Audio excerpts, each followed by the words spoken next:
Welcome to the Love and Meaning Podcast, where inner work is a lifestyle.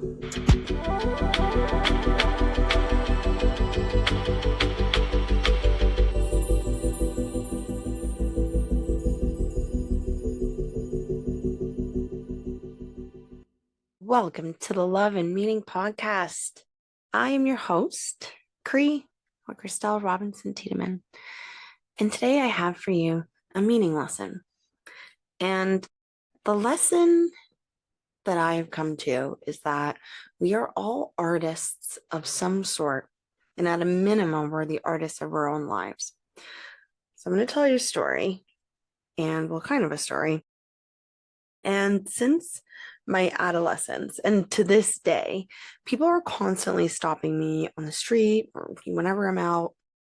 Everywhere I go, people ask me if I'm an artist or an influencer. I've even been asked if I'm an actor. But often oh, you look like you're an artist.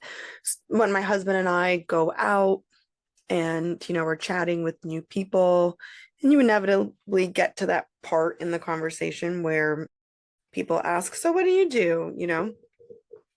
And when it comes to me, they'll be like, so what do you do to my husband? And for me, they'll be like, I know you're an artist of some sort. And I'm like, nope, I am a therapist, but close. And this was even before the shaved head. So, though the shaved head definitely did enhance it, but this is just something that always happens to me. And I've always called myself an artist groupie, not literally, but I'm artist adjacent. I'm kind of a little bit obsessed with artists. My best friend is an artist, and I love the idea of being an artist, And my best friend's an artist, and I've always really admired her process and seeing her create. And I guess because I don't paint myself, she paints.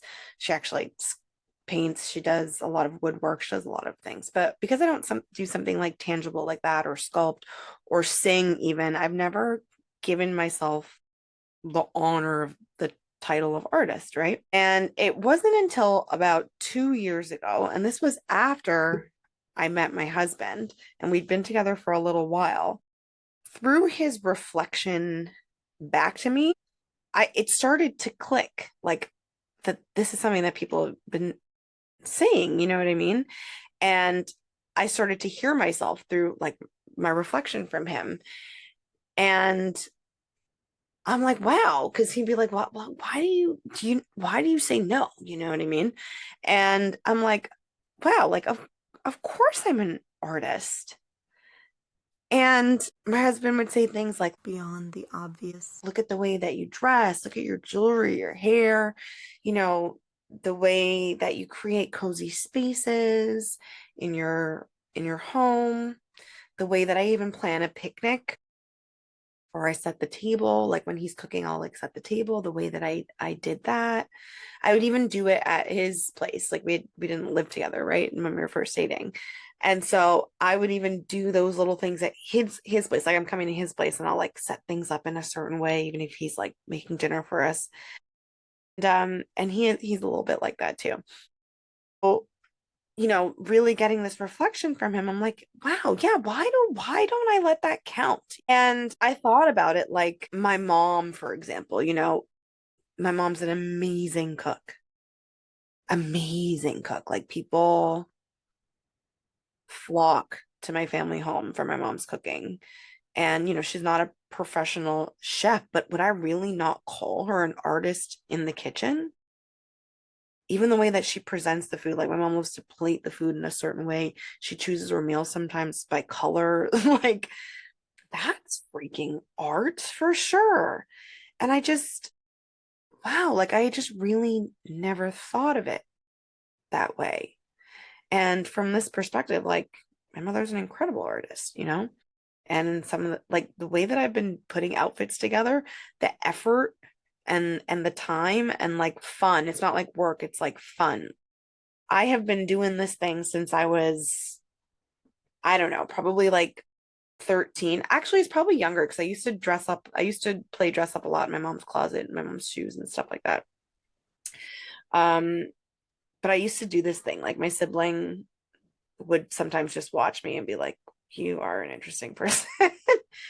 I would just put on music, dance around my room, and just try on a bunch of outfits. And then I would like take note of them. And then, when cell phones and stuff came along, um, I got even more tech savvy with it. And I would like take pictures of the outfits and have them planned in advance. I'd always have like outfits in my phone that I could grab when I, had an event or something, or something that a place I need to go, plans came up. I have an outfit waiting for me, an outfit idea waiting for me. Like, this is, heck yeah, that's art, right?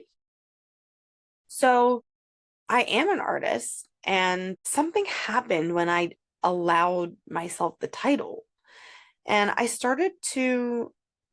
really started to create in a different way. One of the favorite side effects that happened from this is that I started to not edit my own voice out of my posts and my shares, because I stopped second guessing myself so much. It's like, as an artist, I have permission to do this however the heck I want to, because it's my art, rather than this is like my profession. Like, the art part gives the flair, it gives the uniqueness, it gives the authenticity.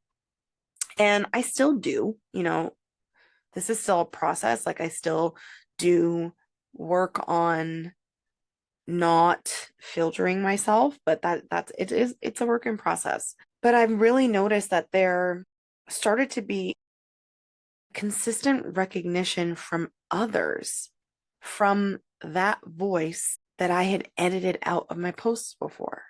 So all of a sudden, I started noticing on my social media the way that the emotional response that I would get from people, and my coach would call this my Scorpio moon. Like, I have a Scorpio moon for those astrology buffs out there.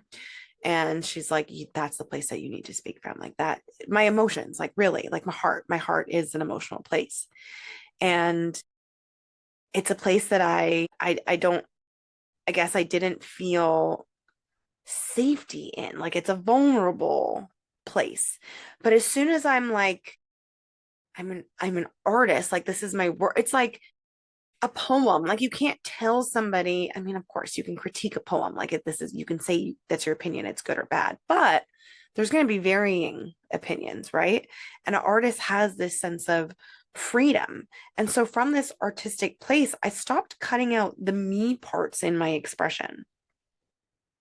And I started trying a bit less, if that makes sense. I started trying less and allowing more. And I think the best part is that I started to experiment more.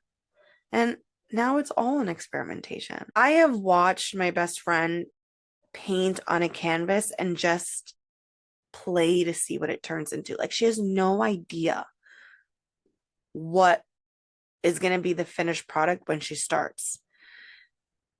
And I contemplated on that, and like, don't we all get to do that? We all get to do that, especially as a sixth line in human design. My profile, I have a sixth line in my profile. I'm coming to realize more and more that the big picture is rarely ever fully laid out for me. Rather, it reveals itself as I move through the pieces bit by bit. And so a sixth line in human design is the role model. And how we become the role model is by doing a whole lot of trial and error in our younger days. So I have had quite the adolescence, quite, my 20s, my even into, a little bit of my early 30s. Like, it's been wild. I've been through some shit. And there've been some, serious consequences and stuff. Like, a lot of falling on my face, getting back up, which is really the inspiration behind this podcast, is that, like, I've been through so much stuff, but I've learned so many lessons from it. And that is the 6 lines process. That's the gift of it. And in that role model, it's not like something that we study and then we share. It's through experiencing. And so for all of you 6 lines out there, for myself, really, I realized that I have to move through these pieces without necessarily knowing what the next step is. But that's not what we're taught in society, right? Like that's not what I was grown up. That's not what I grew up being taught to be the right way to go. Like try to map it out as best as possible, try to plan everything as best as possible.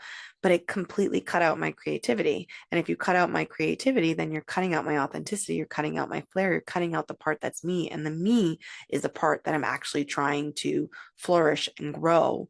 And that is what I'm creating a legacy from. But we all get to do that, 6 line or not 6 line. This is the role model lesson. Like an artist, I get to change things. So my best friend would like start on the canvas with, she loves fluorescent pink. She just put fluorescent pink there. She's no idea. The painting sometimes ends up not even having it in there. It usually has like a little dot of fluorescent pink in there. But that's just the first layer. And then as it becomes something, she can either keep going in that direction or she changes it. And we get to enjoy the process. And so I realize that like I get to enjoy the process and the outcome. I get to be the visionary and oftentimes the only visionary of my life. How many artists' genius is not recognized until long after their life? But it's our job to recognize ourselves. And it's not defined, like this isn't defined by the outside eye, but it can be a great service to the outside eye when we commit to our own visions. So this is where I always end up coming back to that intuitive connection to self. It has been such an impactful part of my process and also the scariest.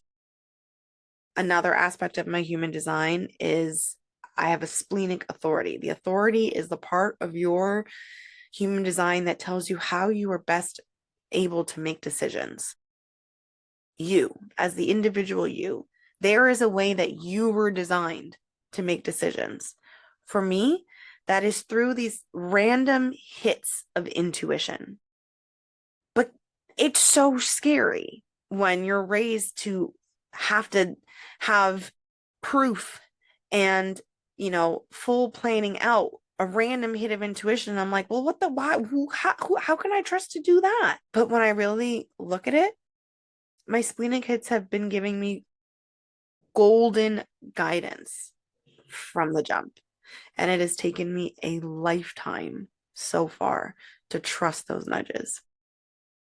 They come from nowhere within me. There is no proof. There's no plan necessarily. But when I look in hindsight, they are always my truth. They are always my greatest guidance. So though it sounds like you're just going to trust this random hit, it has been the most reliable and trustworthy of any suggestion I've received in life. So I am an artist of my life. I am an artist of my business. I am an artist of my relationship and my relationships. I am an artist of my self-expression. I am an artist. And I get to play and create and change and shift and build in layers and perfect. I get to evolve as every great artist does.